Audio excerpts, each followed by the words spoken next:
Welcome to Module 2, Chapter 4, where we explore how to make the bags.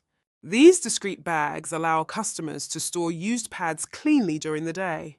By following the steps carefully, you will produce high-quality bags without wasting material, and this will help you prepare for the quiz.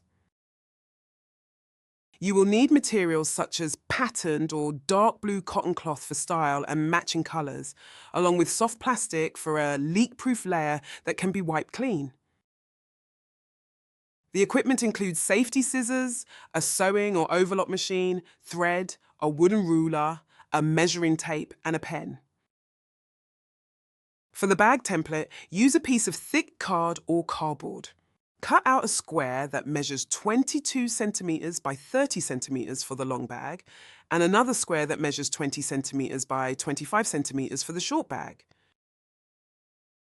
To prepare the material, draw lines with chalk or a pen that are 20 centimeters apart along the sides of the fabric, then join them up using the wooden ruler. Mark out rectangles along the top line. Cut along the long lines to create strips, stack them with the marked strip on top, and cut along the short lines through all layers. Repeat this process for both the cotton and the plastic. When making the bag, place the plastic on top of the cotton and overlock the short sides. Fold the top down by 4 centimeters and the bottom up to create a height of 10 centimeters, then overlock the sides. Trim any loose threads and turn the bag inside out.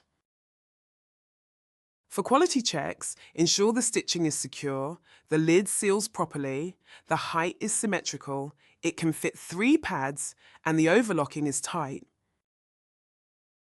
To add branding, use oil paint on a plate with a stencil, brush it on, press it onto the bag, and let it dry.